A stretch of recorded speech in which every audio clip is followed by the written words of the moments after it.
So today we were going to multiply fractions to fractions, and since you already learned how to add and subtract fractions, now we move on to multiplying fractions. So here's what we do first. So looking at this visual, what do you think it represents? Just think for a little bit. What do you think it represents? Yep, and it is 5. 1, 2, 3, 4, 5. And then there's halves. All of them are half. So it's 5 times 1/2. So our equation is 5 times 1/2. And 5 times 1/2, what would the answer be? So in order to do that, we combine these two. So we combine these two and these two, making it 2. And then these two would be gone, and then so we would have 2 and 1/2, and that is our answer. So let's take a look at this question.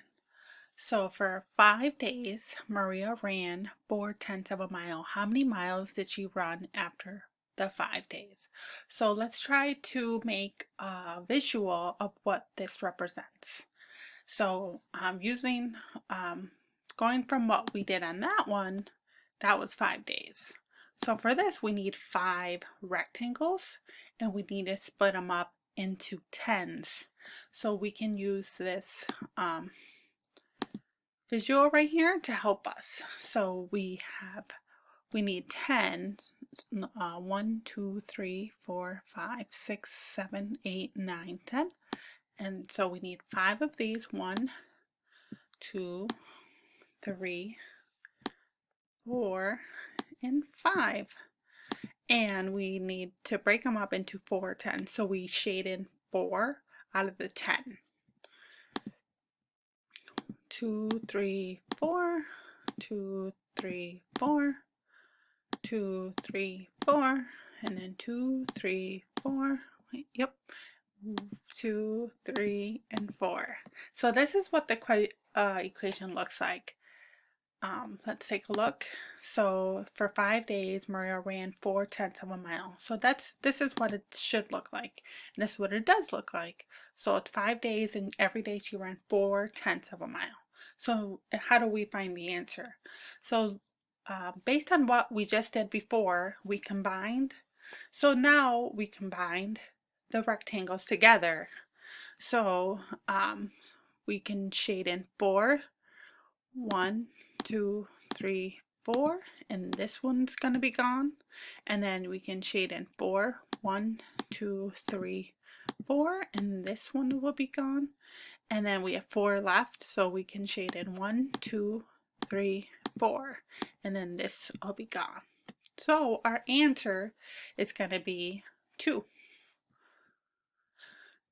So she ran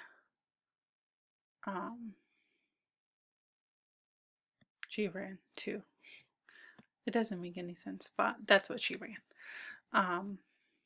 Oh, she ran 2 miles. So now let's take a look at this question. What do you think this looks like? What do you think it represents? Let's take a look. So the first one, it has 3 rectangles and only 1 is shaded. So it's got to be 1/3. The next one, it has 4 rectangles and they're going the opposite direction, and it's 3/4. And then the last one, as you can tell, you combine them both and you get the answer. And this is a word problem that I used for this. So Jesse had 1/3 of the yard to mow. 1/3. After running errands, he mowed 3/4 of the yard he had left to mow. So he had 3/4. How much of the whole yard did Jesse mow after running errands? So obviously you combine them both, and your answer would be 3/12. And there's 12 squares altogether, and the part that we count is the part that is shaded in twice. So we only count these 3. So as based on the equation we just used, let's try to take a look at what I did. So 1/3, so 3. So I knew I had to have 3 lines, either going vertical or horizontal. And I like to pick the number that is the least going and what going horizontal, and then the number that is the most going vertical. So 3 1/3, so 1 2 3, and I did, there's 3 lines, and that's the denominator that we use, 3.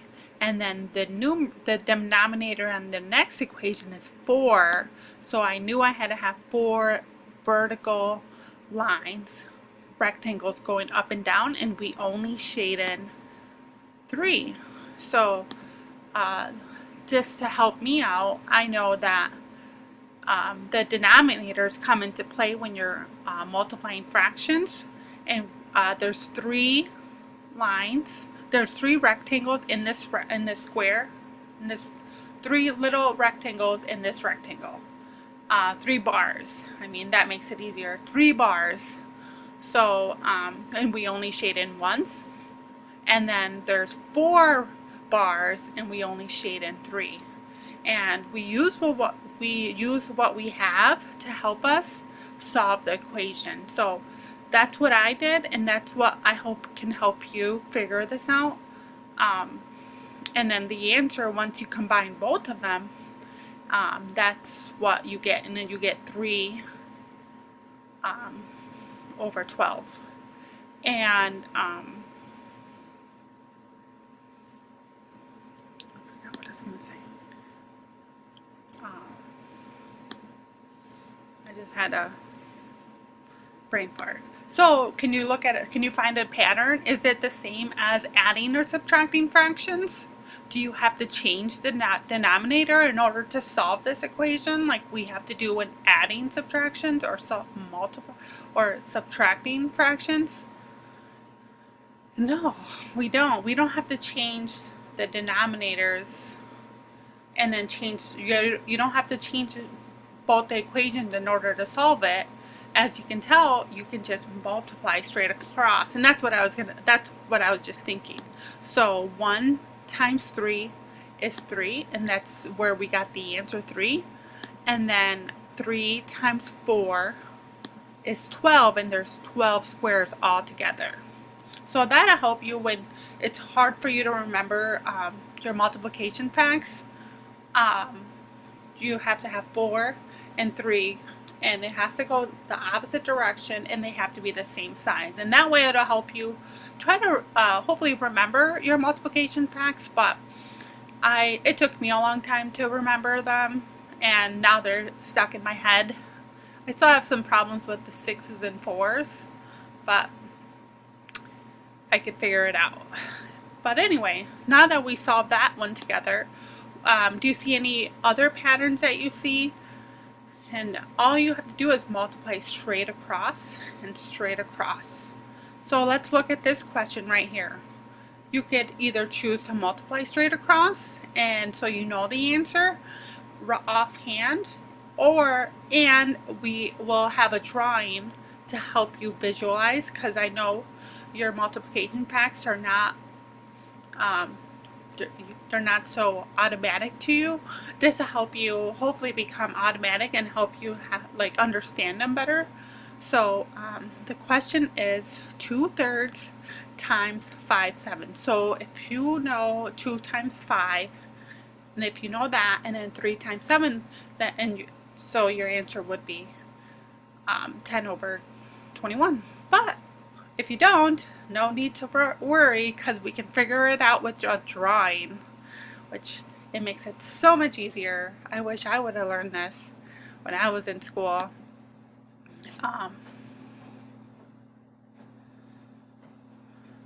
So here it is. So 2/3, and then another thing is that when you're multiplying fractions using visuals, when you make the rectangles, you have to make them the same size because you're going to lay them over each other. And if you make one a square and one a rectangle, you're going to have some laying off and it's not going to work. So you have to have them the same size, but the bars inside can change to whatever size you need it to be based on the numerator and the denominator. So let's take a look. So I have 2/3. So I do, like I said earlier, I need to have 3 bars because 3 is the denominator and we need to have 3 bars in the rectangle. And I try to do it horizontal because I know it's the least amount of space rather than vertical, as it'd be a little tighter to see. So I have 2/3, so the denominator is 3, and then I only shaded in 2, and then for this one is 5/7. So we already know we have to have 7 bars going vertical.